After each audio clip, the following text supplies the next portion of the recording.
Get to subscribe our CIS News 1s channel and hit the bell button to receive updated news. News headlines. Gulf Coast begins evacuations as Tropical Storm Francine strengthens. Evacuations have begun along the Gulf Coast as Tropical Storm Francine intensifies, with a hurricane strike expected by midweek. A hurricane warning has been issued for Louisiana in anticipation of Francine's arrival.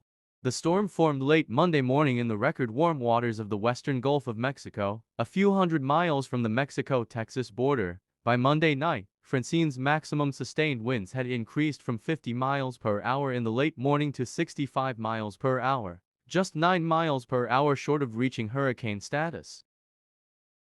Click the bell button to receive updated news on CIS News Studio 1's channel.